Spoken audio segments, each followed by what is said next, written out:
Donc, ce webinaire est organisé dans le cadre du projet InnoSoleg ACS, donc pratique innovante de gestion des sols adaptés au système légumier normand, basé sur l'agriculture et la conservation des sols, qui est financé par la région Normandie et le FEADER.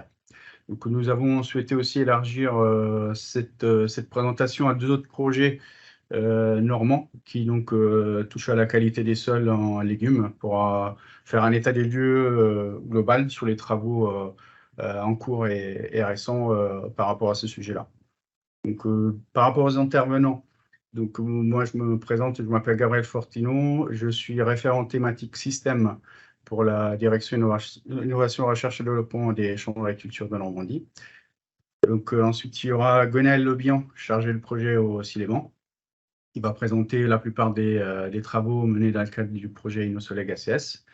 Et ensuite, interviendront Valérie Patou, référente légumes et pommes de terre pour les chambres d'agriculture de Normandie, et Marielle Suire, conseillère légumes et maraîchage pour les chambres d'agriculture de Normandie aussi, respectivement pour les projets pommes de terre éco et Altiz. Donc, Gwenaël, je te propose d'enchaîner pour la présentation d'InnoSoleg ACS.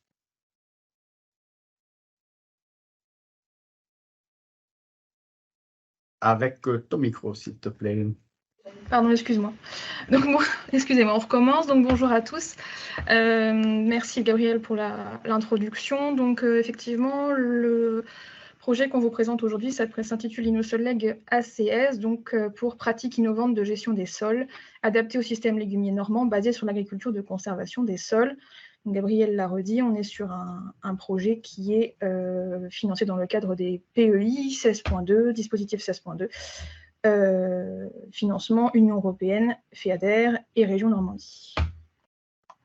En partenariat du coup entre le Siléban, qui est une station d'expérimentation légumes dans la Manche, et la Chambre d'agriculture de Normandie. Donc au niveau du contexte, les bassins de production légumiers se répartissent en 3 bassins principaux dans le département de la Manche, avec une caractéristique qui est qu'on est sur des sols avec des structures fines, qui peuvent être sableuses ou limono-sableuses ou de tang, qui sont donc propices à une production de légumes frais de qualité. Cependant, on est sur un sol qui présente de fortes limites en termes de sensibilité à l'érosion, à la compaction et un petit peu limite aussi au niveau de l'activité biologique. Donc, on peut avoir également des pratiques agricoles qui sont défavorables à la qualité du sol. Et on a constaté, du coup, nous, au Siléban, et puis auprès des producteurs du coup, avec lesquels on peut travailler avec la Chambre, du coup, un intérêt croissant aussi quand même pour les sujets de qualité des sols, structuration, gestion de l'érosion au mieux, et dans tous les systèmes agricoles, y compris légumiers. Voilà, on a des producteurs qui se posent quand même beaucoup de questions sur ce sujet-là. Et on a constaté une absence de référence en fait en système légumier de plein champ sur les techniques d'agriculture de conservation des sols pour ces légumes-là pour ces systèmes-là en particulier. Donc en fait, le projet InnoSoleg ACS a accouché d'un premier projet qui s'appelait InnoSoleg tout court, qui était qui travaillait principalement, voilà, c'est un premier projet sur l'amélioration de la qualité des sols, gestion de l'érosion et de la compaction dans les systèmes légumiers. Donc, on avait mis en avant dans ce projet beaucoup des travaux autour de l'introduction de couverts végétaux dans les rotations, l'intérêt de différents outils de travaux de sol, un petit peu sur la gestion de la matière organique aussi, avec la mise en place d'essais et de tests assez simples, un test SLIP pour ceux qui connaissent par exemple. Et on avait, via ce projet, identifié un groupe de producteurs motivés par la thématique de la qualité des sols. Et on avait identifié des besoins aussi autour de l'ACS notamment. Donc du coup, suite à ce premier projet, on a décidé de construire un second projet qui s'appelle du coup InnoSoleg ACS et qui tournerait plutôt justement autour de pratiques issues de l'agriculture de conservation des sols, toujours en lien avec la baisse des produits phytosanitaires dans les systèmes légumiers. Donc pour rappel, je vous ai remis les 3 piliers de l'agriculture de conservation: réduction du travail de sol, diversification des rotations et couverture maximale du sol, avec tous les intérêts que les systèmes en ACS peuvent permettre, y compris sur les cultures légumières et nos systèmes. Donc voilà, je vous ai remis rapidement la complémentarité et la qualité du partenariat au niveau du projet. Donc nous, le Siléban, pour ceux qui ne connaissent pas la structure, On est sur une station d'expérimentation légumes située dans le Val de Serre, Nord-Manche. Donc voilà, on a des compétences en expérimentation, une certaine expertise sur les systèmes légumiers. On a aussi des liens avec d'autres projets qui sont des projets éco-phyto.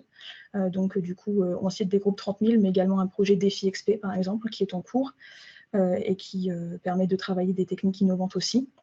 Et du coup, de l'autre côté, la Chambre d'agriculture de Normandie avec des compétences fortes en qualité des sols, une expertise système, couvert et machinisme, aussi en termes d'animation d'ateliers et de groupes de producteurs.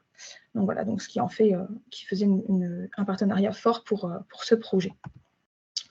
Donc Innosoleg, je reviens un tout petit peu sur le premier projet. On avait beaucoup travaillé autour des essais en production, autour notamment des techniques de semi-direct. On avait déjà commencé à implanter un peu ce type de technique chez les producteurs, pas mal de couverts hivernaux. On avait organisé aussi des démonstrations d'outils de destruction de couverts suite aux différents recensements de besoins qu'on avait pu faire auprès des producteurs de la région.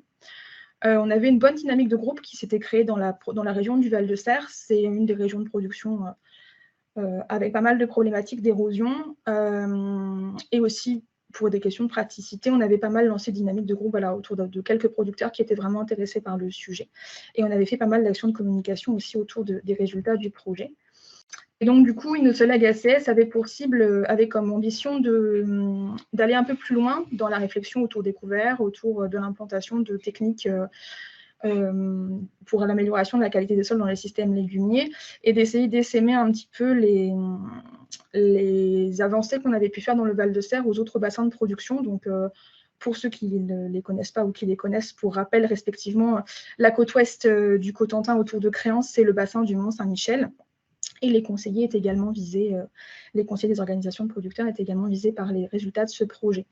Donc, Innosoleg ACS visait à travailler, à approfondir les acquis et les pratiques mises en place chez les producteurs, du coup, essaimer d'autres bassins de production de légumes, produire des références et des connaissances sur les techniques d'ACS en production légumière au travers d'essais, et c'est aussi ce qu'on va vous présenter aujourd'hui, les résultats de ce qu'on a pu essayer de mettre en place aussi les bancs.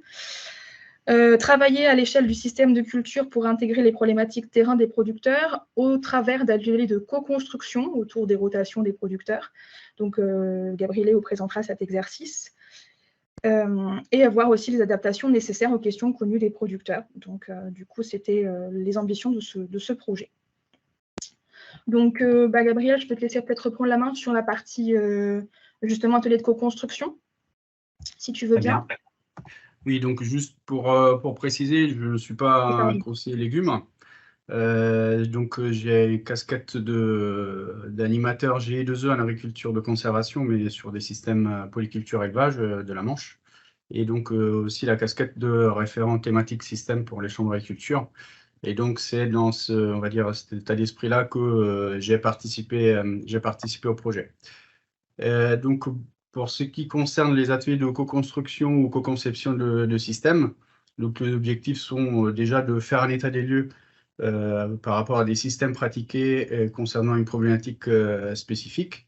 Donc là, on s'est intéressé au système légumier de la Manche, notamment par rapport aux problématiques qualité du sol. Et donc l'idée, c'était effectivement de identifier par ces séquences de travail mixtes entre producteurs et techniciens des pistes d'amélioration des systèmes pratiqués, d'identifier leurs conditions de réussite et les freins à la mise en œuvre. Donc à la fois pour les mettre en place chez les producteurs et aussi pour justement soulever des questions d'expérimentation à tester en station. Et puis, comme c'était des ateliers collectifs, l'idée, c'était aussi de susciter l'intérêt des autres participants, des autres producteurs pour reproposer l'exercice dans d'autres contextes.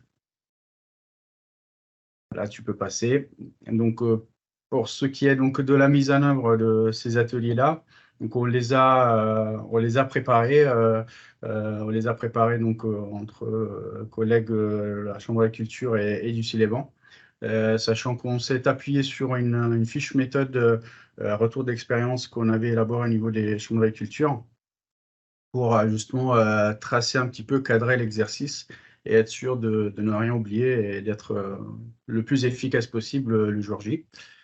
Ensuite, donc, les collègues du Siléban ont fait une sorte de recensement des producteurs candidats, déjà à participer en tant que contributeur à l'atelier, mais aussi identifier un ou deux producteurs volontaires pour se prêter au jeu et mettre leur cas en tant que cas d'étude.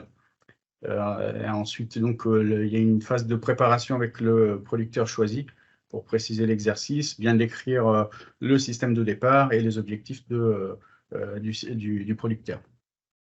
Et pour ce qui est du jour J, donc on a une petite séquence de mise en jambe.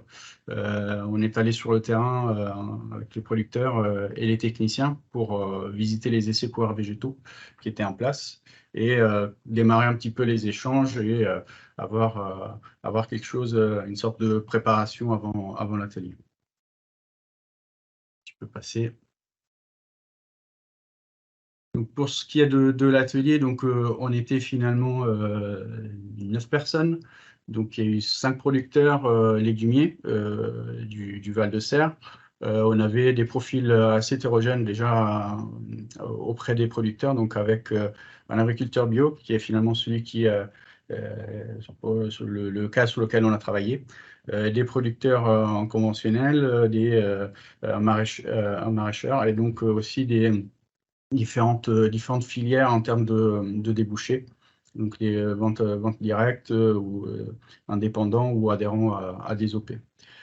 Donc on a commencé l'atelier par présenter le déroulé, les objectifs et déjà bien décrire le système de départ avec aussi les objectifs et les contraintes du producteur. Et donc après, on a donné la consigne de façon à pouvoir explorer un maximum de pistes, de s'affranchir du contexte, on va dire, technico-économique actuel, quitte après à revenir un peu plus sur terre, entre guillemets, pour faire des propositions plus facilement activables dans le contexte actuel. Et donc, on s'appuyait sur la mallette du jeu sérieux Mission Ecophyto des CIBAM, qui est assez efficace pour faire évoluer les propositions de modification de manière assez dynamique.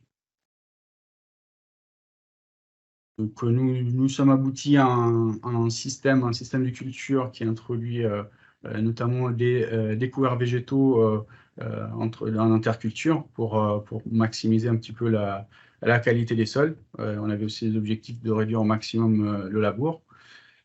Suite à ce travail-là, on a fait un petit bilan en collectif pour savoir un petit peu si les choses étaient facilement activables ou pas. Qu'est-ce que les producteurs avaient pensé de l'exercice.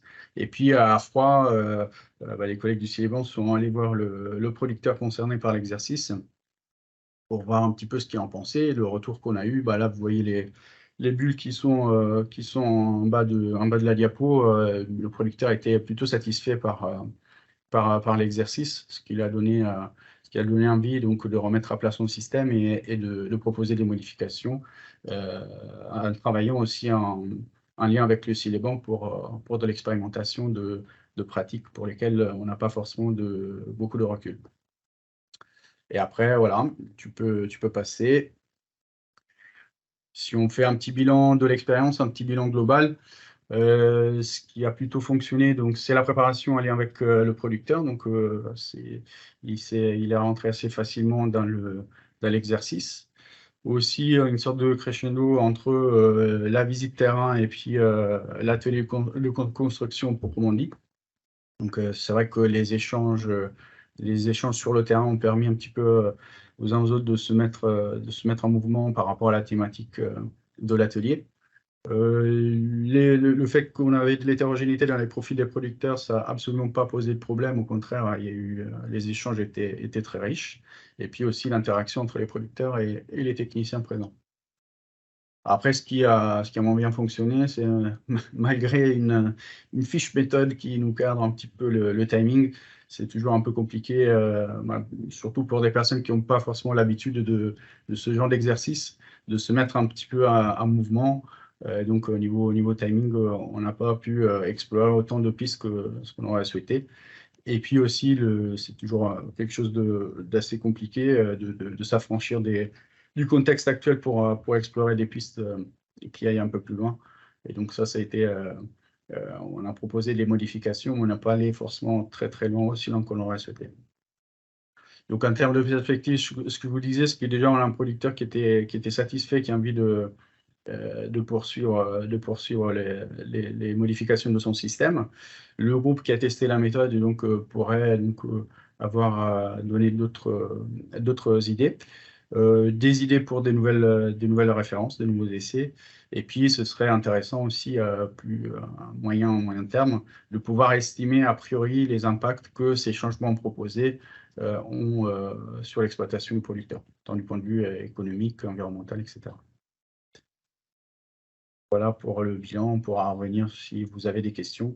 D'ailleurs, j'en profite, vous invite à en poser dans l'onglet conversation. À toi, Gwenaëlle. Merci Gabriel. Du coup, on va passer, comme évoqué tout à l'heure, aux présentations des résultats des essais en station. Vous m'entendez du coup? Oui, j'ai bien remis mon micro. Oui, c'est bon. Du coup, comme Gabriel l'a évoqué, l'intérêt des ateliers de co-construction, ça avait été aussi peut-être de dégager des questions et des besoins de référence sur les techniques d'ACS. Pour les cultures légumières. Donc, en fait, on avait aussi des demandes amont de producteurs qui avaient entendu parler de techniques testées sur d'autres cultures, notamment pommes de terre ou choux. Et donc, on voulait regarder la transposition de ces techniques-là, peut-être aux cultures majeures qui se font dans nos bassins. Donc là, en l'occurrence, les cultures de poireaux et de carottes. L'objectif de ces deux essais était d'étudier la faisabilité de ces techniques, tout simplement. Dans un premier temps, on est vraiment sur quelque chose de très amont, en fait, comme type d'essai. On a essayé d'être le plus constructif et scientifique possible, mais c'était vraiment des choses, des études de faisabilité. Et puis ensuite, il y avait quand même un objectif derrière qui était d'évaluer l'intérêt de ces techniques, notamment sur la gestion des adventices. Donc, on a réalisé 2 essais au niveau de la station. Donc, l'essai d'implantation de carottes sur des buttes enherbées. Donc, ça, c'est une technique qui est inspirée de ce qui peut se faire actuellement en pommes de terre dans la région du Nord. Certains producteurs, je l'expliquerai tout à l'heure un peu mieux, mais on implante des pommes de terre dans des buttes qui ont été semées en couvert pendant l'hiver. Et ensuite des poireaux dans un couvert roulé ou broyé. Et ça, c'est inspiré de ce qui peut se faire en essai en choux notamment, un peu plus dans les régions de l'Est de la France, dans certains projets. Au début, sur ce projet-là, on devait travailler le chou, justement, et à la demande de la production, sachant qu'on commençait déjà à avoir un peu de référence sur cette culture-là, on a demandé de tester le poireau. Donc là, on était vraiment sur quelque chose de complètement innovant et expérimental.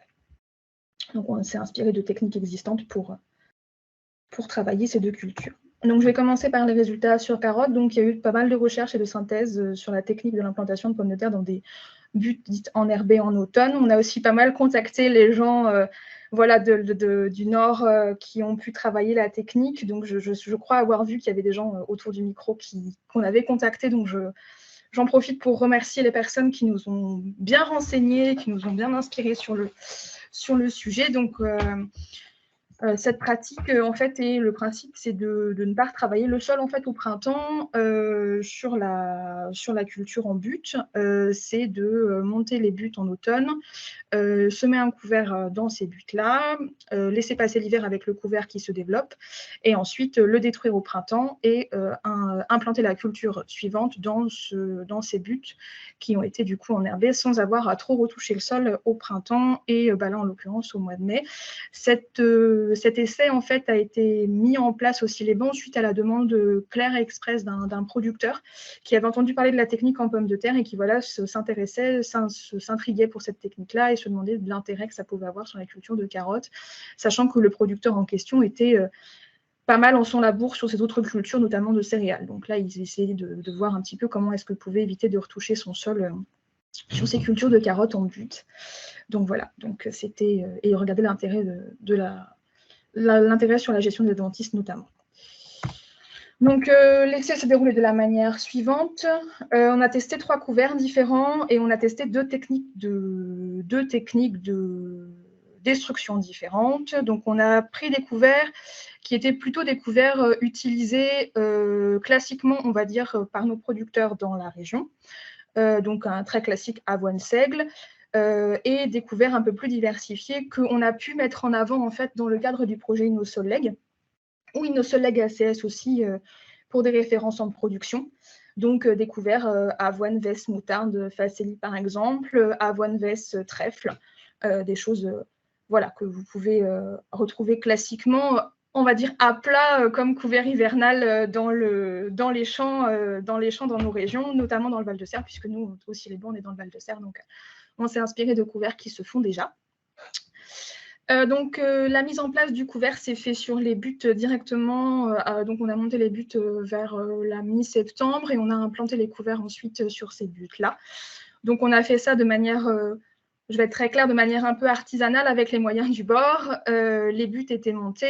On a passé une hersetterie en fait sur ces buts pour créer une espèce d'irrégularité sur la surface, et que les graines ne roulent pas dans le fond de la butte, puisque c'était une des problématiques qu'on pouvait avoir avec cette technique-là. On a semé les couverts à l'épandeur à engrais, et ensuite on a repassé un coup de buteuse pour remonter un petit peu les graines le long de la butte et essayer d'éviter qu'elles ne roulent trop dans le fond des buttes pour le développement. Ensuite, jusqu'au 1er avril, on a laissé tranquillement les couverts se développer du mieux qu'ils pouvaient en faisant des notations régulières. On a détruit les couverts du coup ensuite entre le 11 et le 15 avril. Donc on a fait soit un passage de glyphosate unique, soit des passages de gyropoieur sur le haut des buts. Et ensuite, au 16 juin, donc un petit peu tardivement, on a semé les carottes en ouvrant le haut de la butte avec une dent, en passant un outil un peu plus large, un peu plus comme un soc en fait de bineuse qu'on a remonté sur un bâti pour pouvoir ouvrir un peu plus large, passer un semoir de production sur les buts et arroser abondamment pour faire repartir les carottes. Donc on a quand même fait un traitement herbicide post-nid prélevé malgré tout, et on a irrigué régulièrement, et ensuite on a laissé les carottes se développer tout en irriguant tout au long de l'été, pour avoir, d'autant plus que 2022 on était quand même sur une année sèche, comme tout le monde le sait, pour ensuite avoir une récolte des carottes au 5 octobre. Voilà pour le déroulé de l'essai. Donc, je vous ai mis une photo du développement des couverts. Suite à nos différents échanges avec certains collègues du Nord, mais aussi, et là aussi, je remercie les personnes qui ont bien voulu nous répondre, notamment Planète Légumes, sur les objectifs à atteindre pour une bonne gestion des adventices. On avait un objectif de 5 tonnes hectares de matière sèche au niveau des couverts. Donc, je vous ai mis une photo des développements de couverts. Donc, au niveau du développement des couverts, on a eu un relativement bon développement malgré tout. Il y a un couvert qui a un peu plus galéré, c'est le couvert M3, comme vous pouvez le voir à l'écran. Le couvert avoine-seigle s'est bien développé, malgré le fait qu'il s'est développé plutôt dans le fond de la butte, mais finalement, il a réussi à recouvrir intégralement la butte et donc à faire son travail. Et la modalité M2 s'est plutôt bien développée, même s'il y a eu une très grosse, et vous allez le voir dans les couverts suivants, une très grosse présence de la moutarde, finalement, qui a vraiment pris beaucoup de place par rapport à toutes les autres espèces pour ce couvert-là. Et donc, comme vous pouvez le voir, en termes de gestion des adventices sur la biomasse totale, à la fin, la notation des couverts avant destruction, les couverts M1 et M2 se sont plutôt bien comportés. Le couvert M3 a vraiment eu du mal à se développer. Donc, voilà, en termes de gestion des adventices, en tout cas sur la partie hivernale de cet essai, on est relativement satisfait des résultats de M1 et M2 sur la technique. Alors, pour répondre aux questions, la proportion d'adventices moyenne est notée sur les prélèvements d'1 mètre carré qui ont été faits sur les couverts, comme puisque du coup on a fait une évaluation de la méthode Merci, avec la méthode Merci tout de même des apports des couverts. Donc du coup ça implique que vous avez, quand on a posé les quadras, vous avez l'intégralité de la zone, vous avez un résultat haut de butte, flanc de butte, fond de butte, tout est pris en compte. On a pris des zones qui prennent en compte l'intégralité des zones possibles au niveau des buts. Donc, ça vous donne une idée. Donc, même si le couvert avoine seigle a eu du mal à se développer sur les flancs et les hauts de buts, par exemple, il a réussi à prendre le dessus quand même au cours de l'hiver. Et donc, au niveau de la répartition des espèces, et ben, du coup, je vous le disais, sur le couvert M2, qui a donné des bons résultats sur la gestion des adventices, pour en tout cas l'hiver, on a un fort développement de la moutarde, plus que les autres espèces, au cours de l'hiver sur cette pratique-là. Voilà. Alors, au niveau des résultats des carottes, on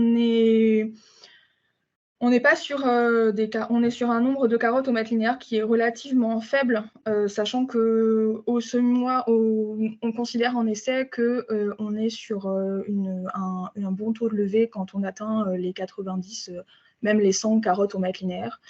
Là, comme on était sur quelque chose de vraiment expérimental, on a décidé de laisser les laisser en place en fait, et de laisser les carottes se développer pour voir comment ça pouvait à quoi on pouvait aboutir. Mais en termes voilà, de rendement et de nombre de carottes par mètre linéaire, on reste faible, globalement, avec des hétérogénéités assez fortes entre les différentes modalités, les différents prélèvements qu'on a pu faire, comme vous pouvez le voir avec les intervalles de confiance qui sont présents sur les graphiques. Mais on voit tout de même que la modalité glyphosate ressort un peu mieux que la modalité du rebroyage, ce qui s'explique par le fait que le glyphosate en fait a complètement détruit le couvert, comme c'était le but. Les couverts qu'on a choisis sont un peu repartis après le broyage. Donc au niveau du rendement à l'hectare, voilà, on est sur quelque chose de très faible. Oui, et pour aussi information, ça c'était les aléas de l'essai, mais le bloc 1 a un peu inondé aussi. Ça explique aussi les résultats assez faibles sur le bloc 1.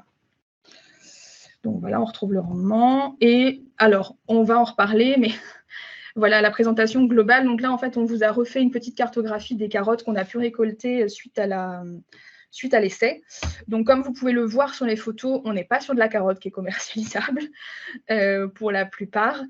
Mais on a, voilà, l'objectif de l'essai était de voir dans un premier temps, avec les moyens du bord, ce qu'on pouvait obtenir comme culture avec cette pratique-là.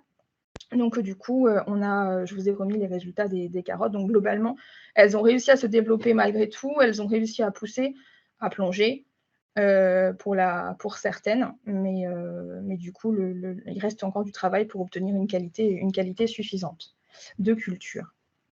Donc là, je vous ai remis les résultats longueur-diamètre qui sont significativement plus importants si le couvert a été détruit au glyphosate. On retrouve les résultats de rendement finalement. Et pour le couvert M1, qui probablement a fait moins concurrence au développement des carottes que le couvert M2. Probablement une question peut-être on hypothèse, hein, mais de type de racines présentes dans la butte, de prise en masse peut-être de la butte. Mais voilà. Mais bon, voilà, on reste sur des choses, je vous le disais, pas commercialisables et de qualité vraiment insuffisante pour cet essai. Voilà. Donc, en conclusion sur cet essai-là, on a quand même une supériorité de la destruction chimique avec une décomposition plus rapide des couverts qui a été clairement constatée et la limitation des repousses qui, elles, pour le coup, ont aussi été constatées sur les autres couverts. Et on s'en doutait un petit peu au vu de la structure de nos sols, mais on est arrivé avec des buttes assez sèches et bien prises en masse au mois de juin, avec un semis qui a été compliqué, donc du coup qui a entraîné des défauts de forme assez importants au niveau des carottes. Et donc, conclusion qui est logique, c'est la nécessité d'un outillage adapté pour ce type d'essai. Là, c'est vrai c'était sur un tout premier essai, une toute première approche. En revanche, la gestion des adventices a été relativement satisfaisante globalement sur la culture. Je passe à l'essai de poireaux, sauf s'il y a peut-être des questions tout de suite sur les carottes, on attend. Mais... Gabriel, je ne sais pas, qu'est-ce que tu en penses, on attend ou... Oui, déjà, il y a une question sur l'irrigation. Est-ce qu'il y a l'irrigation sur les couverts pour la destruction et pour l'installation de la culture? Alors, pour la destruction des couverts, non. On n'a pas du tout eu besoin de irriguer les couverts absolument en aucun cas, que ce soit de la partir du semis jusqu'à la destruction. Il n'y a pas eu de problème. En revanche, pour la mise en place de la culture, clairement, on a eu besoin d'irriguer. Et alors, je n'ai pas comparé avec, on aurait peut-être pu comparer avec je n'ai pas fait l'exercice, j'ai des références de ce qui a pu être fait sur la station sur des buts, entre guillemets, normales, mais on a probablement irrigué plus avec cette pratique-là, au moins au début, au lancement de la culture, que sur une mise en place entre guillemets classique. Et niveau météo, est-ce que, oui, par rapport à l'irrigation, est-ce que tu as à peu près une idée des précipitations, qu'on a eu du sec ou pas? Alors, on a eu du sec cette année-là. On a eu du sec cette année-là, beaucoup. Et l'implantation des carottes se sont faites juste après les dernières pluies de juin et juste avant la grosse période de sec qu'on a tous pu constater en 2022. Donc, de toute façon, on a eu besoin d'irriguer les carottes sur la station aussi, quoi qu'il en soit. Mais probablement plus avec cette pratique-là, sachant que les buts avaient quand même bien pris en masse. Très bien. Il n'y a pas d'autres questions pour le moment, mais... Ok. Eh bien, n'hésitez pas si jamais il y a besoin. Justement, il y en a une qui arrive à l'instant. Est-ce qu'il y a l'irrigation par rapport à la carotte a été réalisée juste après le semis ou avant? Juste après. Juste après, et alors pour info, dans technique d'irrigation, on a utilisé de la micro-aspersion dans un premier temps et ensuite on est passé au canon. Si jamais ça, voilà, il y a des questions sur la façon de travailler, mais et on a commencé par de la micro-aspersion. Et après, donc en hypothèse, est-ce que ça explique aussi le problème de semis? C'est possible. C'est possible. Il aurait peut-être fallu qu'on arrose avant pour réhumidifier et permettre d'avoir un lit de semences moins sec pour la carotte, sachant que la difficulté, c'est que si on dosait mal notre irrigation, on risquait d'avoir un lit de semences qui n'était pas terrible pour le semoir. Vu que là, on est passé avec un semoir vraiment producteur, peut-être qu'en ayant un semoir un peu plus manuel, on aurait pu travailler différemment.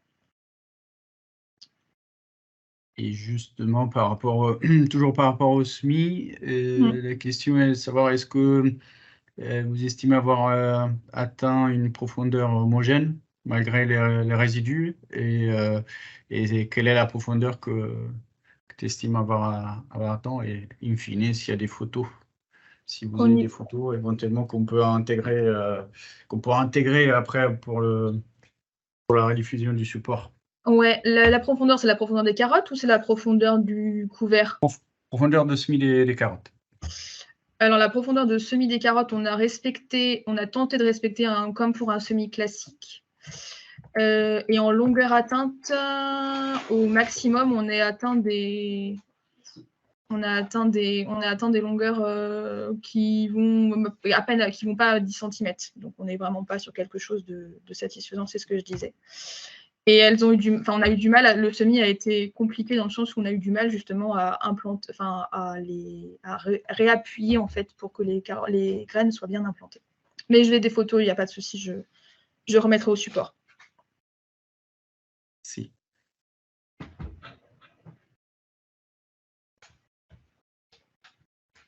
Alors, s'il n'y a pas d'autres questions qui viennent tout de suite, Gwenaëlle peut passer à la présentation du deuxième essai et après on y reviendra si besoin. Alors, le deuxième essai, c'était un essai donc, sur poireaux, je l'ai évoqué tout à l'heure. C'était suite à une demande de la production qui était, voilà, au début, au niveau du projet, on avait prévu d'implanter des choux dans un couvert broyé ou roulé. C'est une technique qui est un peu plus connue sur cette culture-là en tout cas. Et donc, on nous a demandé d'essayer de tester ça sur poireaux. Alors, ce qu'il faut savoir chez nous, pour ceux qui ne connaissent pas la technique d'implantation du poireau, c'est qu'on plante à trous, ici, dans la région, pour avoir la garantie d'un fût bien droit et blanc, bien blanc. Donc, on est sur des trous qui vont à 18 cm de profondeur en général, avec une poinçonneuse. Donc, du coup, là, comme on était sur une expérimentation vraiment toute neuve, on a décidé de ne pas tenter de changer la technique en fait de plantation et de malgré tout tenter de planter les poireaux à trous dans des planches qui auraient été formées, même principe, en automne, avec un couvert implanté dessus qui se développe et ensuite destruction du couvert et puis implantation de la variété de poireaux. Donc on a mis les couverts en place un peu plus tardivement que sur les buttes de carottes. On est sur les mêmes modalités de mise en place de couverts. Pareil, question de choix par rapport à la production des couverts qu'on peut retrouver classiquement dans le Val de Serre, dans les champs. Donc, une implantation des couverts peut-être un peu tardive, au 11 octobre, avec un semis à la volée, cette fois-ci. Donc, un couvert qui s'est laissé tranquillement développer tout l'hiver, et une destruction des couverts entre le 12 avril et le 12 mai. Alors, le 12 avril, on a détruit le couvert M2 puisque la moutarde était fleurie et avait atteint le stade de destruction. Donc, on l'a détruit un peu plus en amont. Et ensuite, on a détruit les couverts M2 et M1 et M3 pardon, au 12 mai pour essayer de laisser un peu poser les choses avant l'implantation des poireaux. Et alors, contrairement à ce qu'on avait prévu initialement, par défaut de matériel, on a détruit par broyage le couvert pour avoir un mulch suffisamment épais pour la gestion des adventices pour cette culture de poireaux. Et toujours avec notre objectif de 5 tonnes de matière sèche hectare, suite aux échanges qu'on avait pu avoir avec les autres régions qui travaillent le sujet.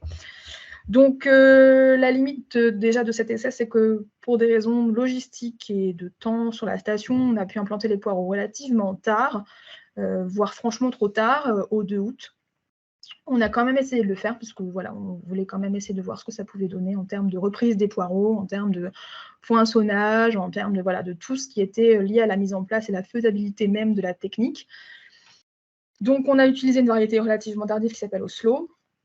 On a eu besoin d'arroser énormément, comme on aurait pu s'y attendre, pour pouvoir simplement réalimenter le sol en eau et permettre en fait tout simplement à la poinçonneuse de travailler, parce que du coup, ça avait, comme pour les buts, repris un peu en masse.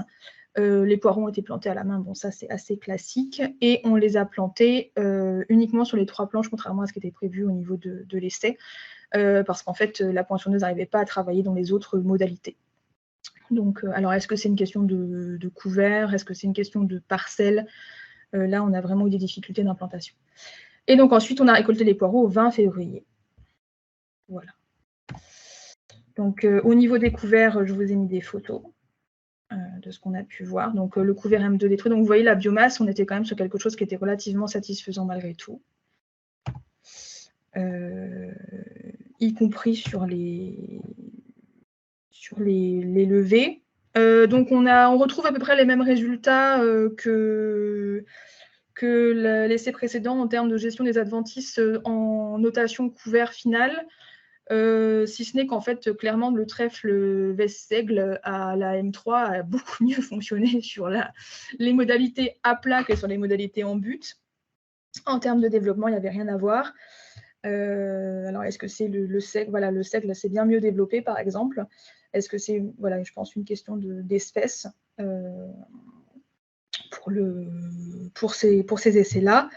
Et, excusez-moi, une faible présence d'adventices sur la parcelle à la destruction des couverts. Et toujours une importante proportion de moutarde dans le couvert M2. Donc, au niveau des poireaux, au niveau des récoltes, au niveau du développement global de la plante, le poireau a bien repiqué. Il n'y a pas eu de souci au niveau du développement de la plante. On n'a eu aucune mortalité au champ finalement suite à la plantation du poireau. En revanche, il a forcément, alors, est-ce que c'est la technique? Est-ce que c'est le fait qu'on les a implantés vraiment trop tard? Je pense qu'il y a un peu des deux. On est vraiment sur quelque chose qui est très faible en termes de rendement et de poids. On était vraiment sur des tout petits poireaux avec un rendement qui n'est pas satisfaisant du tout. En revanche, en termes de dimension, on est sur des calibres, voilà, nous on travaille en 20-30 ou en 30-40. On était sur quelque chose qui était à la toute limite en termes de calibre. Et par contre, en longueur de fût, on était sur quelque chose qui était vraiment trop faible. Pour des raisons assez simples, c'est que la poinçonneuse a vraiment eu du mal à travailler en fait sur une planche qui avait été formée en automne et qui avait été reprise en masse. Donc en fait, là, c'est l'outil qui n'était pas forcément adapté. Là, c'était aussi un des objectifs de l'essai, c'était de voir avec ce qu'on avait entre guillemets sous la main, est-ce qu'on pouvait mettre en place ce type de pratique. Donc, je vous ai remis les résultats. En revanche, en termes de résultats sanitaires, on était sur quelque chose d'assez satisfaisant. Et en termes de gestion des adventices également, là où le mulch avait le mieux tenu, on était vraiment sur quelque chose qui avait très bien fonctionné. Il y avait très peu d'adventices présents en parcelle au moment de la récolte. Donc, pour ce qui est de l'objectif adventice, on est sur quelque chose qui est satisfaisant, bien que le rendement final ne soit pas au rendez-vous. Voilà. Donc, je vous ai remis les photos des poireaux dans le mulch, donc vous pouvez voir. Alors, il y a eu des repousses un petit peu du couvert, mais sinon, globalement, en termes de gestion d'adventice, on est vraiment sur quelque chose de plutôt positif malgré tout, sachant que là, pour le coup, sur cet essai-là, on a fait 0 désherbage chimique.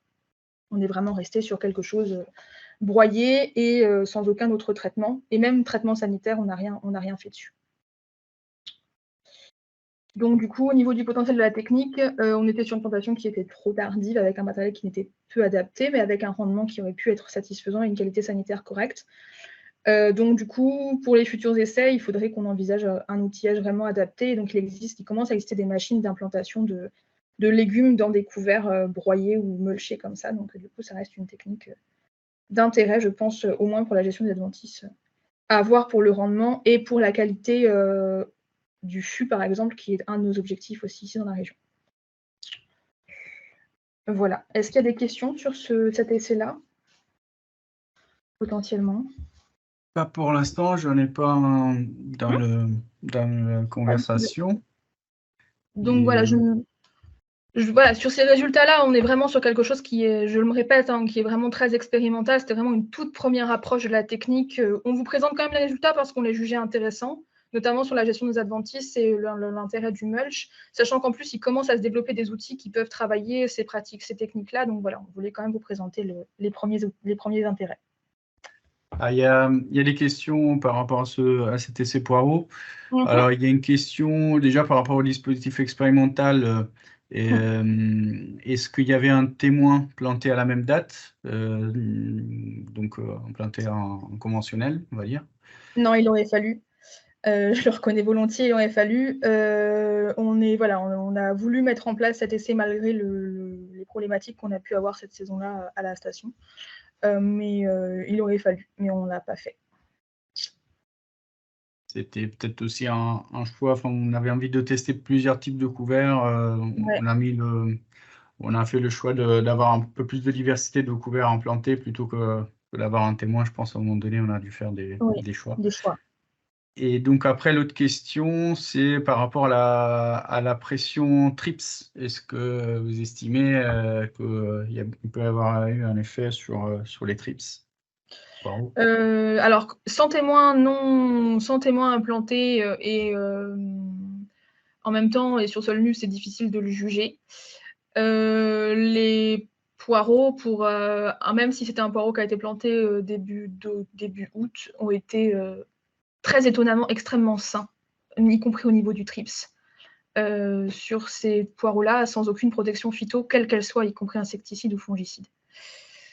Donc, il y a pu avoir un impact, effectivement, mais je ne vais pas m'avancer sans témoin pour comparer réellement. Alors, je ne sais pas qui a posé la question, mais... Il y a eu deux personnes qui ont posé la question. D'accord. Je leur donnerai les noms. Encore donc une question par rapport, donc tu l'as évoqué, on l'a vu sur les photos, il y avait quelques repousses de graminées. Ouais. Voilà, donc comment tu estimes la pression de ces repousses? Donc la question est, voilà, est-ce que vous avez dû les gérer? Ça aurait été bien de les gérer par rapport à la concurrence, notamment pour les graminées. Alors, on ne les a pas gérés volontairement. Je ne suis pas certaine qu'il y ait une telle concurrence de ces graminées-là, en tout cas pour les endroits où il y a eu un peu de reprise, effectivement. La date de destruction est importante. Je pense qu'on les a peut-être laissés on les a peut-être détruits un peu tard, nos couverts aussi, donc du coup il y a peut-être eu un peu de grenaison quand même. Voilà. Il y a pu avoir un peu de concurrence effectivement de ces graminées-là, mais l'intérêt de la gestion, enfin l'intérêt du mulch a été plus forte pour moi que la concurrence de ces quelques repousses. Ouais. Après, effectivement, il faut toujours jongler entre le risque de grenaison et puis ne pas faucher trop tôt, ou broyer trop tôt, pardon, par rapport au stade de la graminée pour éviter qu'elle reparte. Donc, plus on est proche de floraison et production des graines, et moins on a de risque que ça reparte du pied. Et sachant que voilà, on avait quand même un objectif de matière à atteindre, donc du coup, on n'a pas non plus pu. Enfin voilà, on a fallu jongler entre les objectifs qu'on avait d'atteindre de matière pour le mulch, tout en maintenant, voilà, tout en gérant les repousses, quoi. Ok. Ensuite, il y a une question plutôt en fin de cycle. Ouais. Alors, du coup, je reviens, il y a une question qui est arrivée entre deux par rapport toujours à la gestion du couvert. Est-ce que tu estimes qu'il y a eu des soucis de fin d'azote compte tenu de la restitution du couvert? La fertilisation a été classique comme dans du poireau? On n'a pas fertilisé du tout sur cet essai, j'ai oublié de le préciser. Il n'y a pas eu de fertilisation puisqu'en fait l'intérêt était de ne pas toucher au mulch, donc du coup on n'a pas voulu fertiliser parce qu'il faut quand même réenfouir un peu la fertie, donc ça aurait impliqué de toucher le mulch. Fin d'azote, pas de symptômes constatés. Et c'est vrai que souvent la fin d'azote on la constate plus quand les résidus sont enfouis. Verts. Il y a Alors ça. que là ils sont restés en surface, donc il y a moins de matière, il y a moins de carbone qui est enfoui et qui mobilise de l'azote du sol. Donc ça, c'est vrai que il y a eu de ça, et après, voilà, on a détruit les couverts au mois de mai pour une implantation du poireau au mois d'août, donc ce qui fait qu'en fait le couvert était quand même bien, oui. Tu vois, bien sec, bien. Oui, donc c'est Voilà. de l'azote de mobiliser, ça a été fait, c'est différent. Un peu avant, je pense. Toujours pour rester, avant de repasser à la récolte, toujours pour rester sur les couverts, la question est de savoir tu as parlé d'objectif de biomasse, comment est-ce que vous l'avez déterminé? Alors ça a été déterminé parce que du coup, j'ai discuté avec les collègues expérimentateurs qui ont pu travailler la technique sur le chou et qui m'ont donné cet objectif-là en disant qu'en dessous de ça, c'était pas la peine d'essayer d'espérer gérer les adventices. Donc je me suis basée sur l'expertise d'autres régions. Et tu as dit en chiffres tout à l'heure ou... 5 tonnes de matière sèche hectare.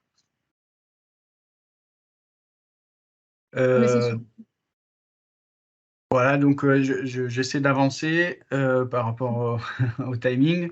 Donc par rapport à la récolte, le fait de ne pas avoir travaillé le sol, est-ce que au moment de l'arrachage des poireaux, vous avez pu constater des différences de portance? Non. Ah oui, au niveau l'arrachage Par mécanique. rapport à des arrachages sur des sols comparables? Alors, ce qui est certain, c'est que alors nous, à la station, on n'arrache pas mécaniquement, on arrache à la main avec nos petites fourches pour voilà.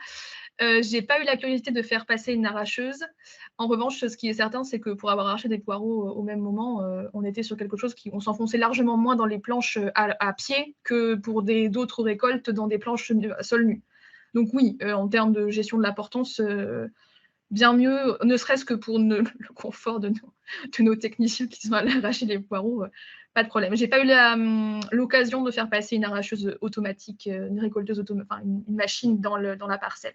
Par contre, ce qui est clair, c'est qu'en termes de portance, ne serait-ce que sur l'humain, il y a eu une vraie différence. On peut imaginer que sur du mécanique, sur des outils, C'est-à-dire que la taille des poireaux, ça va être compliqué. Très bien, bah, je te laisse aller à la suite parce que du coup on approche du timing pour passer aux autres projets. Ça marche. Donc du coup, je voulais terminer cette petite présentation de projet avec d'autres actions qu'on avait pu mettre en place dans le cadre du projet, qui étaient des suivis chez des producteurs intéressés par les techniques du coup d'implantation de couverts et les techniques d'ACS. Donc voilà, nous, la station, le credo, c'était on met en place les choses qui peuvent être un peu compliquées, très très innovantes chez nous. Comme ça, s'il y a des risques à prendre, on les prend chez nous. Et chez les producteurs, on part sur des choses un peu plus simples et qui les intéressent tout autant. C'est notamment l'implantation de couverts un peu plus diversifiés et de pratiques, de techniques pour l'amélioration de la structure, l'amélioration de la matière organique, l'amélioration de la gestion de l'érosion. Donc, je vous ai présenté 2 petits exemples rapides de ce qu'on a pu faire en production, en suivi chez les producteurs. Donc, on a un producteur qui était intéressé par les couverts, qui a qui voulait essayer de mettre en place des couverts chez lui après ses pommes de terre qu'il récolte au mois d'août. Donc plutôt des couverts estivaux, engrais verts, pour ensuite une implantation de céréales là, dans la parcelle. Donc on a fait 5 ou 6 tests chez lui de différents couverts pour voir un petit peu ce qui pouvait s'implanter à la saison dans sa rotation. Donc ça a plutôt bien fonctionné globalement. Il y a eu certaines espèces comme le tournesol par exemple qui ont été éliminées par manque de développement. Et en fait là on est tombé sur une problématique qui était la libération en fait de la parcelle pour le test des couverts. Nous on était partis sur des couverts plutôt estivaux puisque les pommes de terre étaient censées sortir tout début août au maximum. Et 2 années de suite chez ce producteur là, on a constaté en fait que c'était impossible parce que en fait tout simplement le marché étant ce qu'il était, les pommes de terre étaient finalement sorties mi-août, ce qui était beaucoup trop tard pour certains couverts qu'on avait prévus avec ces producteurs-là. Donc je donne cet exemple pour expliquer un peu voilà comment on peut aussi fonctionner en essai en production, c'est-à-dire que là le producteur il avait une idée, un objectif, et en fait voilà 2 années de suite on a constaté pour presque la même raison toujours à chaque fois que c'était pas possible, donc on a rechangé notre fusil d'épaule et on est reparti sur des couverts plutôt hivernaux pour lui pour pouvoir travailler sa structure et sa matière organique. Et peut-être des couverts un peu moins diversifiés, mais au moins qu'on pouvait être sûr d'implanter au bon moment. Et ensuite, chez un autre producteur, il a voulu tester différents couverts qu'on a suivis chez lui. Donc l'accompagnement qu'on a pu proposer sur ce type de production et de couverts, ça a été le suivi de l'implantation, le suivi un petit peu du développement du couvert, la méthode Merci du coup pour les couverts hivernaux pour estimer un petit peu les apports que pouvaient faire les couverts. Donc ça, c'est pour le couvert de Facelli pur que vous pouvez voir à l'écran. Et ensuite, on a fait un essai un petit peu plus différent, on va dire. Il a souhaité tester du sorgho après une culture de choux précoce. Donc du coup, on a mis en place un sorgho et il souhaitait que le couvert reste en place tout l'hiver jusqu'au mois d'avril. Donc j'ai essayé de faire un mélange sorgho avec en dessous un couvert plutôt hivernal, un mélange avoine-vest-trèfle. L'idée étant que le couvert se développe une fois que le sorgho est périclité. Donc le sorgho, comme vous pouvez le voir, c'est très bien développé, il n'y a pas eu de problème.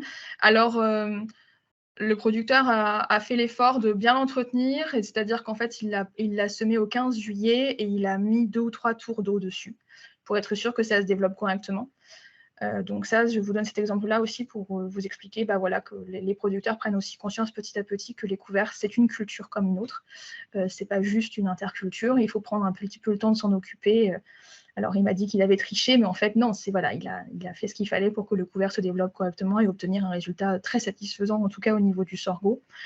C'était un premier test. J'ai fait des proportions de mélange que je pensais fonctionner. Le sorgho a vraiment trop pris le dessus sur cet essai-là pour pouvoir avoir une implantation du couvert plutôt hivernal qui était en dessous satisfaisante.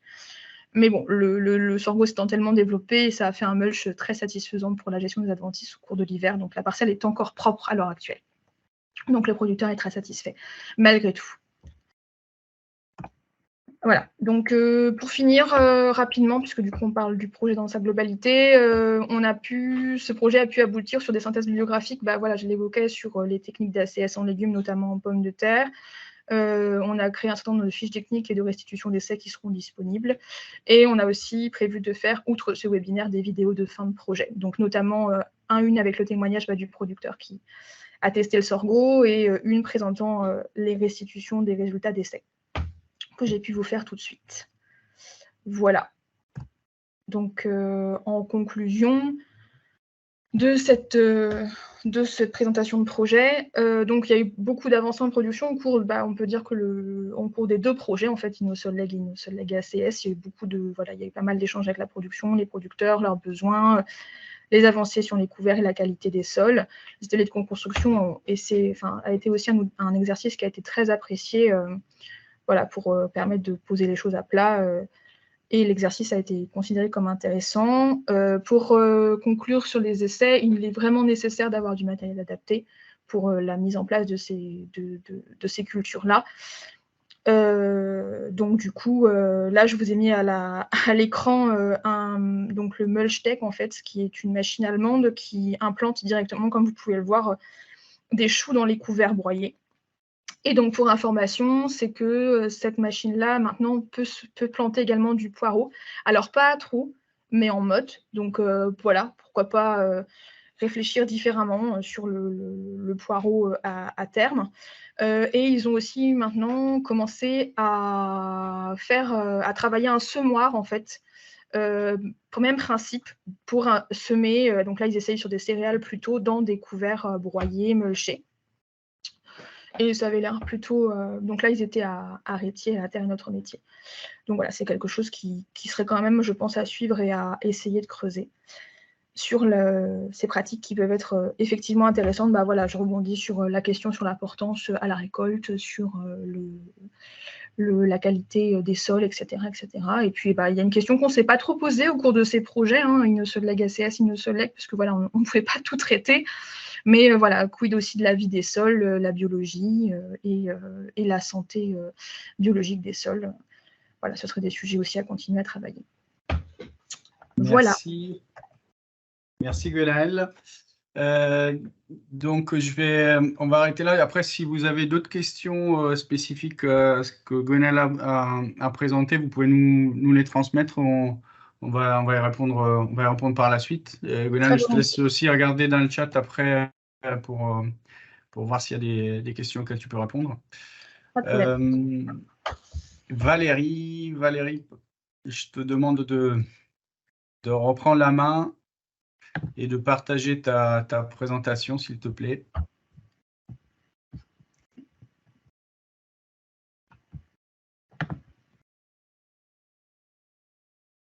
Pour la présentation du projet, un autre projet Région Normandie et FIADER.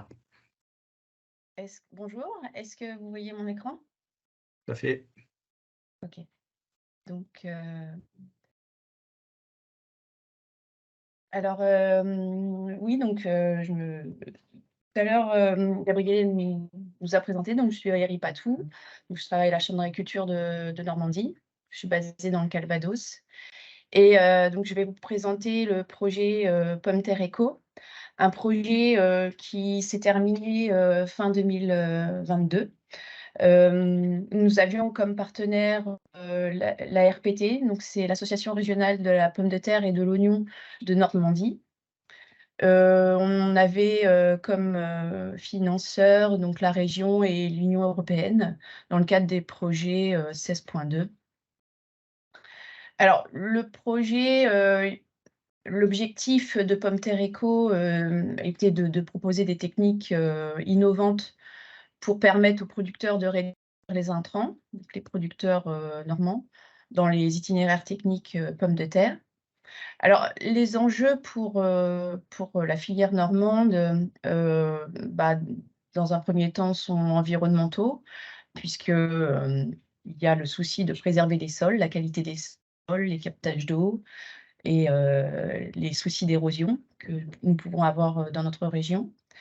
La filière est aussi soumise à des exigences par rapport à des cahiers des charges. L'impact sociétal hein, aussi de la production, la qualité sanitaire des produits, et puis optimiser les coûts de production pour notamment les producteurs. Alors, les objectifs stratégiques du projet étaient de structurer la filière pomme de terre normande en répondant à des enjeux communs. Et dans ce projet, on associe les producteurs, mais aussi les opérateurs de mise en marché, les techniciens et conseillers de groupements, de coopératives. Et ce projet a démarré en 2019 par une réflexion avec les représentants de la filière pour élaborer un projet R&D. Et cela permet aussi d'avoir des références techniques pour communiquer auprès des producteurs normands, mais aussi auprès des instances publiques. Alors, les thématiques de cet essai, de ce projet, sont nombreuses. Là, aujourd'hui, je vais vous parler de la thématique améliorer la fertilité des sols en rotation avec la pomme de terre. Donc, on a conduit des essais couverts végétaux. Mais on a eu 3 autres axes de travail, notamment la réduction des fongicides avec les variétés tolérantes mildiou et les essais réduction de doses de fongicides et de produits de biocontrôle. On a travaillé aussi sur la réduction des herbicides et les défanants, en faisant notamment des démonstrations de binage et de défanage électrique.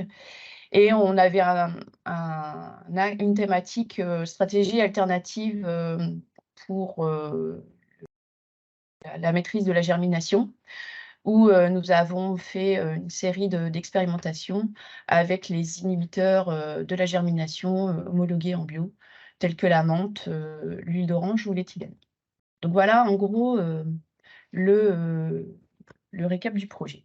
Alors, par rapport aux couverts végétaux, on n'est pas sur des essais très, très innovants, on va dire, mais pour la filière pommes de terre normande, en fait, on avait plusieurs enjeux, notamment par rapport à la directive nitrate, avec l'obligation de semer des intercultures. Sauf que pour la basse Normandie, nous avions une dérogation pour les producteurs de pommes de terre et légumes qui n'étaient pas obligés de faire de semer des couverts. On est confronté à des gros problèmes d'érosion de sol parce que les techniques de préparation affinent fortement la terre, hein, notamment bon, tout ce qui est tamisage, fraisage pour former les buttes. On a une problématique également de protection des captages d'eau et de problèmes de ruissellement dans les nappes. En pommes de terre, on est sur des rotations quand même assez serrées, donc il y a quand même ce souci de maintenir la fertilité des sols et puis de préserver la réserve hydrique parce la majorité des producteurs n'irriguent pas en Normandie. Et plus récemment, on a eu aussi des obligations dans les cahiers des charges des GMS de mettre en place des mesures, des techniques en lien avec l'agriculture de conservation. Donc on a fait ces essais, on a testé en fait l'implantation de couverts végétaux en interculture avec une destruction tardive pour couvrir le sol le plus possible en hiver. La pratique était plutôt de semer un couvert et de le détruire souvent courant décembre. Donc là, on a testé en le détruisant le plus tardivement possible et en essayant d'avoir le plus de biomasse. Et on a cherché également à simplifier le travail du sol à l'implantation pour être plutôt en phase avec l'agriculture de conservation. Alors, le souci des producteurs, c'est semer des couverts, pour eux, ça peut engendrer des problèmes de lavabilité des tubercules à la récolte. Donc l'objectif premier de ces essais, c'était de montrer s'il y avait ou pas un impact sur la qualité de présentation des tubercules. Donc là, on regarde plus particulièrement les symptômes de gale commune, de rhizoctone, mais aussi de limaces et de topin. On avait regardé aussi l'impact sur la productivité et la fertilisation. Donc les essais, je vais aller assez vite là du coup. Les essais couverts qui ont été mis en place depuis 2019, là on était sur un précédent orge. On a testé cette année la Facili et alors excusez-moi, j'ai perdu. Voilà. La Facili et la moutarde brune. Qu'on a détruit le 5 mars par broyage. On avait aussi une modalité détruite également au glyphosate. Et l'agriculteur avait implanté aussi de la navette et de la moutarde blanche. Donc on a comparé par rapport à un témoin sans couvert.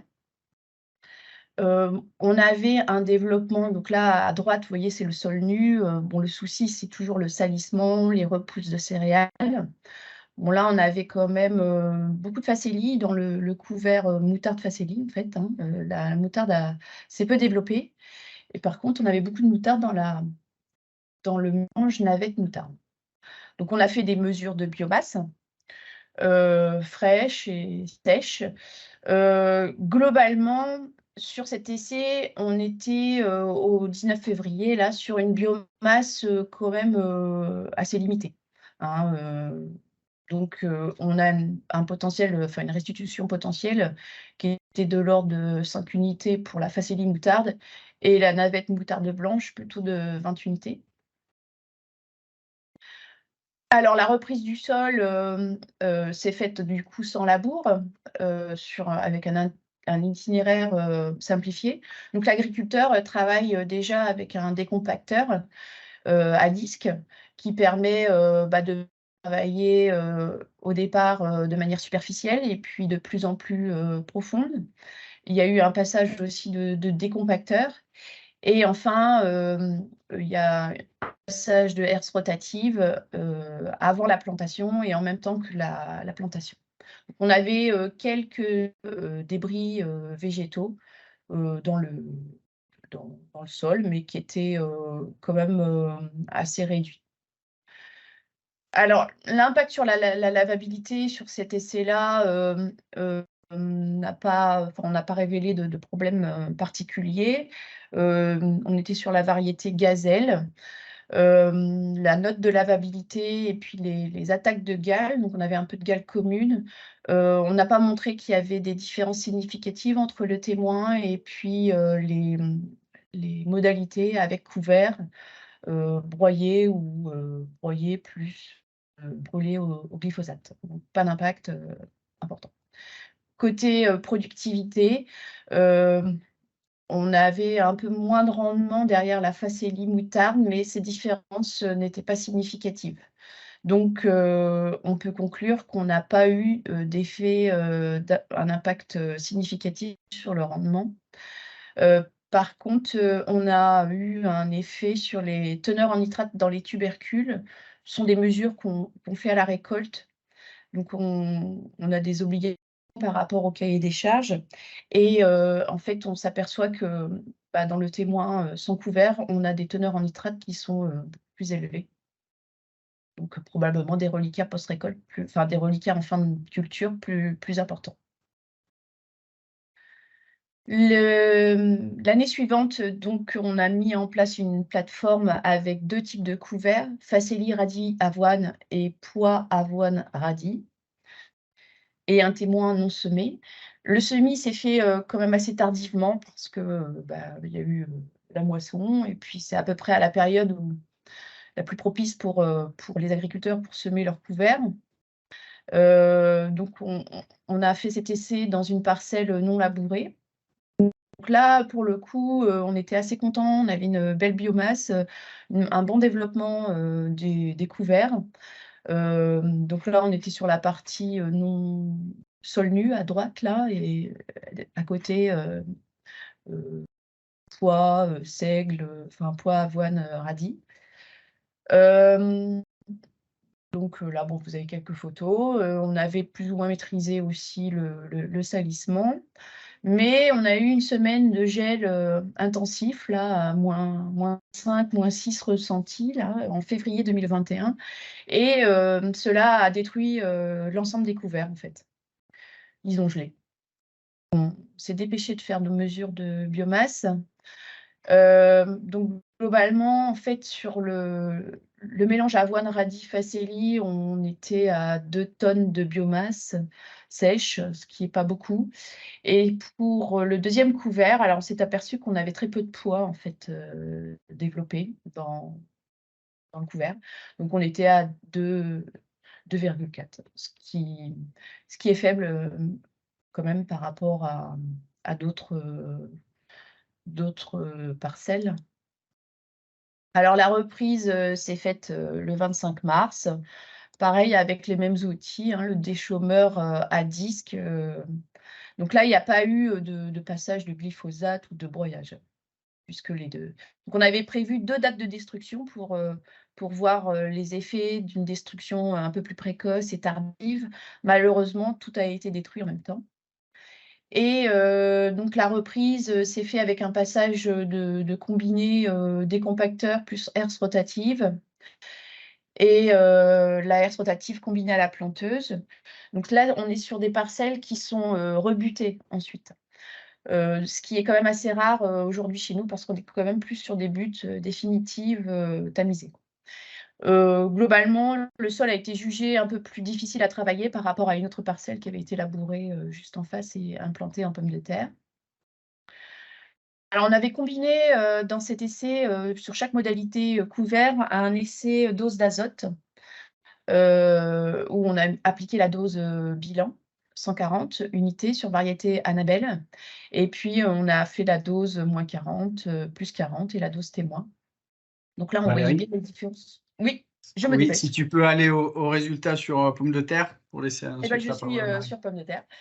Donc, les effets sur la gamme commune, globalement, l'essai était un peu moins contaminé que l'année dernière. On a fait les notations sur gourmandine. Et là, à nouveau, on n'a pas eu d'impact significatif sur la lavabilité, quel que soit le couvert. Et par rapport au rendement selon la dose apportée, on n'a pas eu un effet dépressif ou bénéfique des couverts sur le rendement, quelle que soit la dose. Par contre, on a évidemment un effet, un écart de rendement pour les parcelles où on n'a pas mis d'azote. Voilà. Donc là, vous avez la courbe de réponse à l'azote. Donc là, à nouveau, pas d'effet significatif sur le rendement et pas d'effet non plus sur les couverts. Donc conclusion, globalement, ce que disait Gwenaëlle, s'applique également à ces pratiques en pommes de terre, hein. Donc l'interculture, les couverts, c'est une culture en tant que telle. Il faut apprendre à maîtriser, hein, la date, enfin, le SMI. Il y a des paramètres température, humidité pendant l'hiver qu'on ne maîtrise pas. Donc, on observe quand même des différences de développement d'une année à l'autre assez fortes, et puis des différences de levée entre les espèces quand même parfois un peu étranges, quoi. Là, dans cet essai, l'implantation de couverts et la destruction tardive a nécessité une reprise de sol un peu plus compliquée, où il a fallu quand même multiplier les passages d'outils. Néanmoins, on n'a pas eu d'effet sur la qualité des tubercules ni sur le rendement. Et puis l'effet positif des couverts ou dépressif n'a pas été montré sur les fournitures azotées. Et en conclusion finale par rapport au projet, globalement sur pommes de terre, on peut conseiller les graminées, les crucifères, facélies, légumineuses, sans problème, plutôt en mélange. Il n'y a pas d'effet dépressif. Il y aura toujours un effet bénéfique sur la structure, la fertilité, la vie biologique des sols. Et toutefois, il faut quand même bien maîtriser l'implantation pour ne pas se retrouver avec du salissement important si les couverts ont mal levé. Et ce qui est aussi relevé dans la pratique, c'est que les destructions de couverts doivent être faites dans des conditions optimales, notamment dans des conditions pas trop humides, notamment au moment de l'enfouissement, pour ne pas impacter la culture et le rendement commercial de la pomme de terre. Donc voilà, j'ai terminé pour Merci Valérie. cette présentation. Je vous propose de ne pas répondre aux questions directement et d'enchaîner directement avec la présentation de Marielle. Donc c'est vrai que c'est des séquences assez courtes, donc c'est un peu compliqué. Valérie, je t'invite à regarder dans l'onglet conversation s'il y a des questions. Je crois qu'il y en a une, si tu peux reprendre, en direct. Ok. Et sinon, en tout cas, on reviendra. Après, il y a un questionnaire, vous pourrez rajouter des questions auxquelles on va répondre.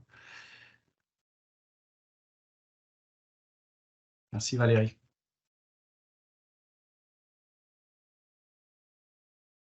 Alors Marielle.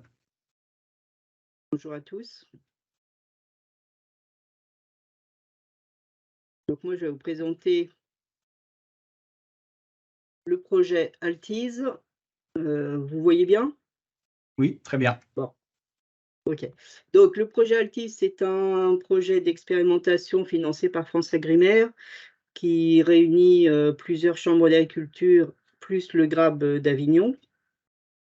Donc chambre d'agriculture de Normandie, du Nord et de l'Est, avec Planète Légumes qui pilote le projet.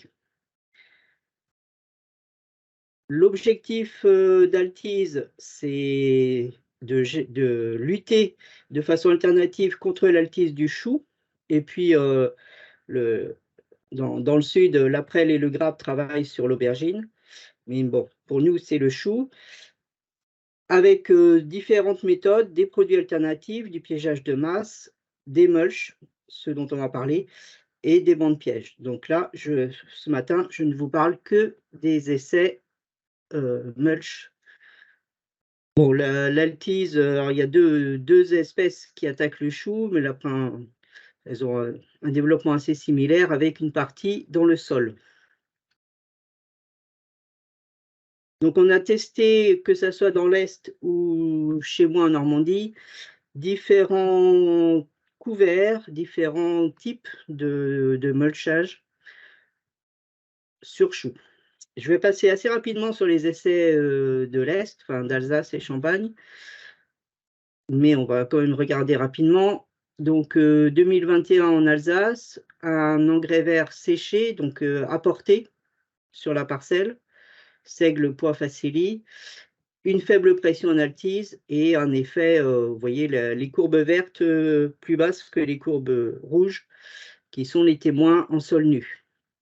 Donc, moins d'altise sur les plantes. Qu'est-ce que j'ai fait? Champagne-Ardenne 2021, donc dans du chou à choucroute. Là, pareil, du couvert apporté, soit deux types de couverts, une densité de mulch calculée, enfin mesurée à 5 kg du mètre carré, en frais, bien sûr. Là aussi, une faible pression d'altise et on voit donc les barres bleues, c'est le témoin. Non, c'est pas le témoin. Les barres bleues, c'est le mulch et les barres rouges, c'est le témoin sol nu. Donc, on voit qu'il y a un peu plus de barres rouges foncées petit à petit, mais enfin, la différence n'est pas super importante sur cet essai-là. 2021, je vous rappelle, c'était un été très pluvieux. On n'a pas eu des masses d'altise. 2022, au contraire, était très sec, très chaud. Alors là, ça a certainement gêné un peu les altises aussi, dans l'autre extrême, parce qu'on n'a pas eu des infestations catastrophiques, mais un peu plus fortes. Donc Alsace 2022, toujours du mulch apporté. Alors là, c'était même un couvert légèrement composté. Une plus forte pression en altise. Et quelles que soient les espèces, on voit, enfin les types de choux, on voit une baisse de la pression altise sur le mulch, mais qui n'est pas énorme. Champagne-Ardenne 2022, pareil, du paillage broyé sur du chou, et là on voit quasiment pas de différence dans l'infestation en altise, un petit peu moins de surface défoliée par plante sur les couverts. Donc leur conclusion sur ces 2 années et 4 essais, une infestation retardée de 3-4 semaines, moins de dégâts d'altise, mais en période de forte pression, ça diminue les dégâts de 30%, mais c'est tout. Donc, ce n'est pas forcément suffisant. Ils n'ont pas mesuré l'effet sur les choux de la technique. Or, l'aspect altise. Alors, je vais détailler un petit peu plus mes essais réalisés en 2021 et 2022 dans l'Eure. Donc là, on est sur un couvert couché, donc roulé par le rouleau d'un semoir, parce que moi, j'ai voulu vraiment travailler, donc c'est chez un agriculteur, bien sûr, un maraîcher conventionnel, très diversifié, et avec le matériel qu'il a présent sur la ferme. Donc, c'est un couvert qui a été semé tardivement, le 8 avril, avec un mélange, comme vous voyez, facélie, pois, févrole, lentilles, triticale. Bon, en fait, c'est surtout la facélie qui a poussé, et les mauvaises herbes qui sont bien présentes dans ces parcelles. On a planté le 15 juin, donc sol nu classique d'un côté, et puis une bande couchée la veille de la plantation. On a réussi à planter cette année-là directement avec la planteuse Tchetchi, qui enfonce les godets dans le sol.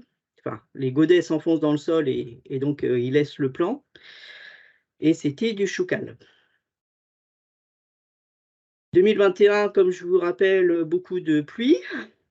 Donc en fait, nos choux, ils ont surtout été grignotés par les limaces dans le couvert.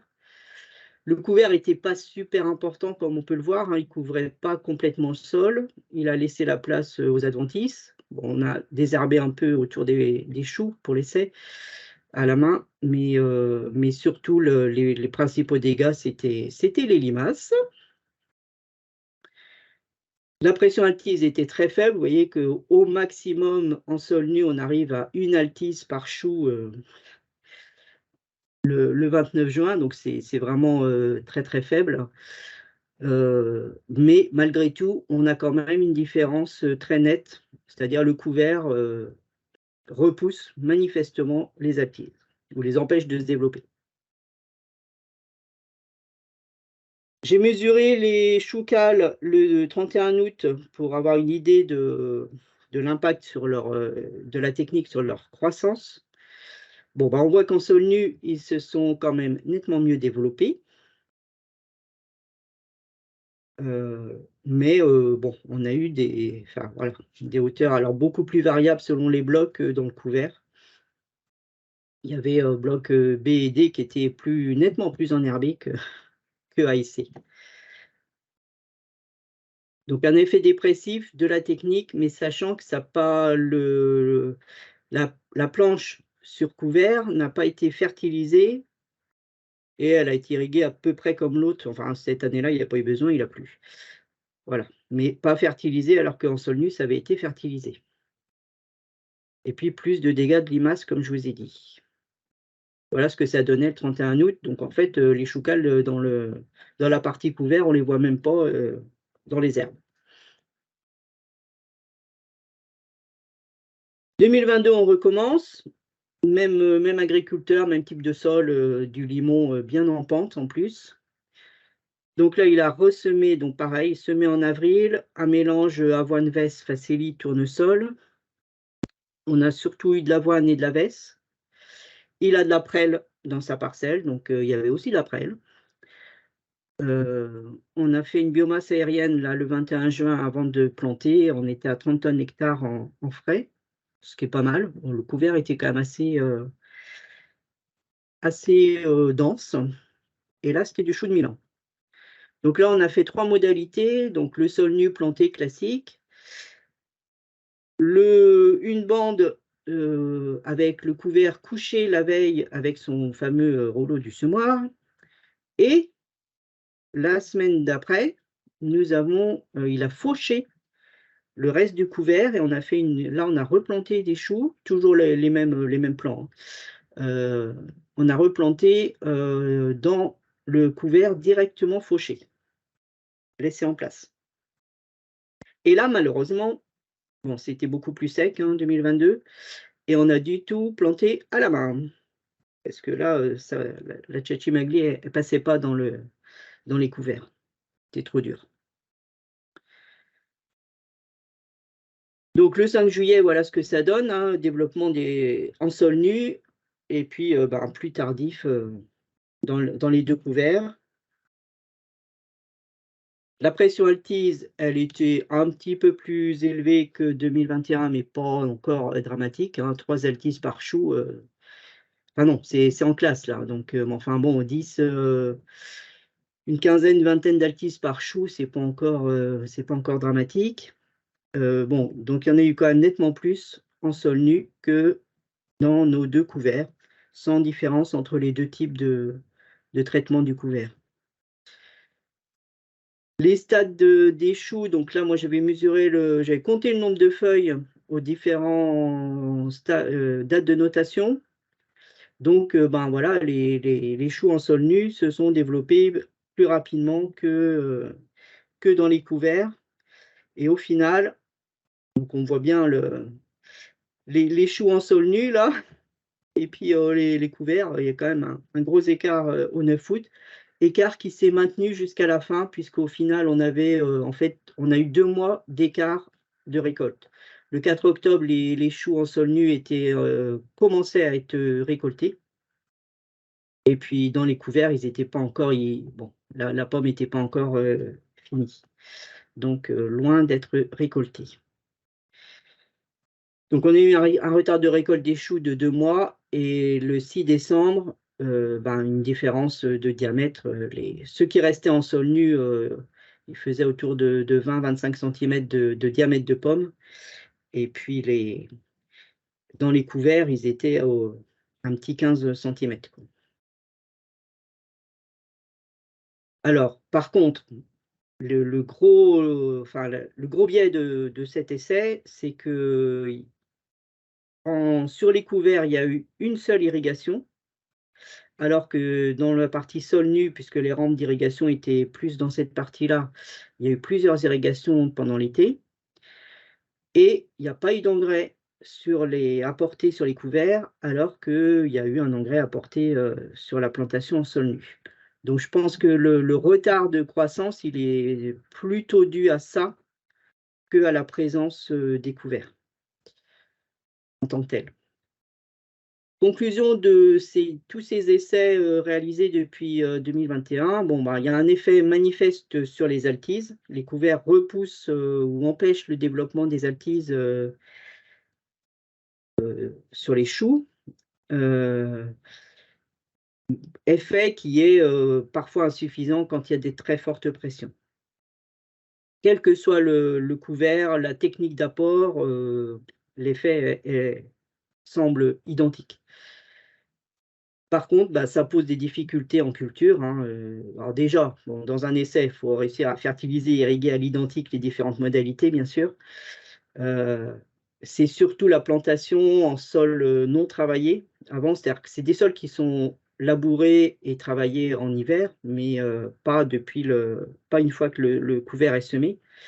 Et en fait, c'est des sols qui sont souvent trop tassés pour pouvoir planter directement dedans de façon mécanique. Il faut aussi réussir à gérer l'enherbement avec ce couvert, donc avoir un couvert vraiment plus épais que ce qu'on a eu. Et puis, peut-être que la gestion d'un mulch de transfert, comme ils ont fait dans l'Est, en Alsace et en Champagne-Ardenne, est plus facile à faire, puisque là, on peut l'apporter sur une parcelle qui vient d'être travaillée. Mais il faut que le matériel, à mon avis, hein, pour les petites exploitations, il faut que le matériel existe sur la ferme, ce qui n'est pas le cas. On n'a pas des ensileuses sur les fermes maraîchères, par exemple. Donc, il faut que ça soit possible mécaniquement, hein. On va pas travailler à la main sur ces exploitations-là, sauf pour les essais, bien sûr. Donc, le projet Altise se poursuit encore sur 2023, dernière année du projet. Donc, il y aura travailler une combinaison de leviers, notamment des mulches et des produits alternatifs, dans l'Est, mais aussi dans le Calvados. Des produits alternatifs et des bancs de pièges, ça c'est dans le Nord et au Grappe d'Avignon. Et puis, pour ce qui me concerne, les itinéraires couverts en Normandie. Donc là, je vais faire 2 essais sur 2 sites. Il y a un maraîcher dans le 76 qui s'est montré très intéressé. Donc, on recommence sur le même site dans le 27. Là, c'est un couvert avoine veste qui est très bien poussé. On l'a mesuré en début de semaine. Il est très beau. Et on va aussi faire dans un couvert de trèfle, qui était trèfle blanc, très très bien développé aussi. Donc lui, il va être fauché, le trèfle, et l'avoine veste va être couché. Et là, on va faire une plantation mécanique avec une autre machine, plutôt un genre super préfère. On va tracer et il va d'abord tracer un sillon au milieu de la planche avec son actisol où il va mettre qu'une dent en activité pour ouvrir le passage dans le sol. Et puis, on va veiller à ce que ça soit fertilisé et irrigué de façon similaire. Donc, on va planter ça la semaine prochaine. Dans le 76, donc c'est aussi un maraîcher diversifié, conventionnel, pareil, un sol limoneux, avec moins de pente. Et là, lui, il a semé ce printemps un mélange seigle, trèfle, sainfoin. C'est surtout le seigle qui s'est bien développé. Et là, on va tester faucher et transférer. Il a acheté une grosse tondeuse pour utiliser toutes ces allées qui sont enherbées pour les tondre et transférer la tonte sur ces parcelles. Donc là, on va en profiter pour tester sur la technique dans ce projet Altise. Voilà. Et le témoin, c'est un sol qui là est paillé en plastique, enfin avec du plastique biodégradable, puisque c'est la technique qu'il utilise. Donc là, ce sera planté à la main. Voilà. Merci Marielle. Voilà. Donc on a un petit peu dérapé sur le timing. Ce que je vous propose, comme j'ai vu 2-3 questions passer pour Marielle, donc déjà remercier tous ceux qui ont participé et qui doivent se déconnecter parce que il est 11h35. Et après, sinon je dirais que Marielle peut répondre aux questions là dans la foulée. Juste avant de te laisser la parole et de te poser les questions, je vais envoyer à tous les inscrits au webinaire un questionnaire d'évaluation aussi pour garder le contact et pouvoir vous transmettre le replay et les documents. Donc, ceux qui n'étaient pas inscrits, je vous invite à le faire de façon à garder votre adresse mail. Merci à tous. Et voilà, pour ceux qui peuvent rester encore quelques minutes, Marielle, je te propose de répondre aux quelques questions. Donc, c'est notamment une question sur l'hypothèse de base. En gros, pourquoi, d'après vous, le couvert détruit a une influence sur la pression altise? Est-ce que c'est la fermentation? Est-ce que c'est un produit, parce que c'est un produit plus riche en matière sèche et donc moins attractif? C'est quoi les hypothèses? Pour l'effet découvert contre les altises? Tout à fait. Les graphiques montrent que les altises, c'est ça. C'était la dernière. C'était la dernière question. Ouais. En fait, certainement que l'effet découvert sur les altises, c'est qu'elles n'ont plus accès D'abord, le microclimat est plus humide, quel que soit le couvert apporté, puisqu'il y a une libération Enfin, il s'évapore, quoi, il sèche petit à petit. Et puis, il protège le sol, hein, donc d'un dessèchement. Donc, et puis, les altises ont moins accès au sol aussi, moins directement. Donc, je pense que c'est ça qui fait que quels que soient quasiment les essais, même des essais plus anciens là-dessus, on a un effet d'un couvert du sol contre les altises. D'accord. C'est plus directement lié à l'interaction au sol couvert qu'à l'émission de composés. C'est un effet mécanique, présence du couvert végétal, hein, parce que bien sûr, quand on plante des choux sur du plastique, alors là, les altises, elles font la fête, parce que c'est très sec en fait. Mais, et puis elles ont quand même accès au sol au pied du chou. Mais sinon, dès qu'on a un couvert végétal, manifestement, il y a moins d'altises, quoi. D'accord. Après, donc, il y avait l'autre question par rapport à la pression altise, donc sur un grand nombre et taux sur le mulch apporté plutôt qu'un sol nu, avant d'être dépassé. Est-ce que dans la dynamique, comment tu interprètes? Quel que soit le type d'apport du mulch, en fait, qu'il soit apporté ou couché ou roulé, enfin, ou fauché et laissé sur place, on a un effet par rapport à un sol nu. D'accord. Et sur le fait que ça arrive avant, un mulch et après ça augmente plus sur sol nu. Est-ce que tu peux peut-être reprendre la diapo en question sur les dates d'arrivée des C'était laquelle? Ça, c'est Fabien qui pose cette question-là.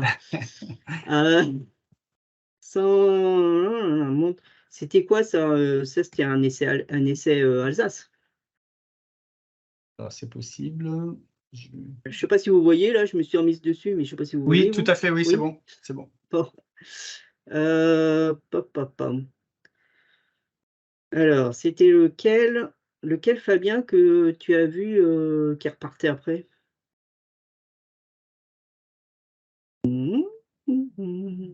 Ah, c'est peut-être celui-là, non? Chou à choucroute?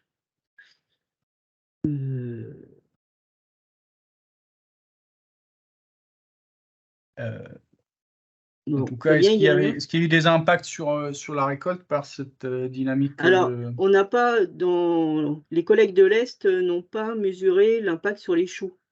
D'accord. En tout cas, ils n'ont pas diffusé. C'est resté uniquement au niveau Donc, pression. voilà, ils sont restés vraiment dans le projet. Donc, on mesure les altises. OK. Donc après, pourquoi est-ce que, enfin, je vois pas sur quel essai ça repart plus. Parce que après, ça dépend. Éventuellement, on va le laisser te recontacter directement. Et sinon, il y avait une dernière question par rapport aux limaces, parce qu'on en a vu en 2021, donc en Normandie, avec l'été humide, mais est-ce qu'en 2022, avec le 2022, il n'y a pas eu quasiment pas de limaces. Enfin, même dans les couverts. Même dans les couverts, non. D'accord. Non, c'est vraiment trop sec. En plus, comme il n'a pas bien irrigué cette partie-là, c'était. Voilà. Donc non, il n'y a pas eu d'effet. L'effet, parce qu'effectivement, ça peut être quand même un sujet. En année humide, manifestement, les couverts, ça encourage les limaces, ce dont on n'a pas besoin. Par contre, en année sèche, pas d'effet. Très bien. Eh bien, écoutez, il est 11h40, donc on a largement dépassé notre timing. Donc, je vous remercie encore pour votre participation. Et puis, voilà, je vous invite à remplir le petit questionnaire pour rester en contact. Merci aux intervenantes, Valérie, Marielle et Gwenaëlle. Et puis, on vous souhaite une bonne journée. Bonne journée à tous. Au revoir.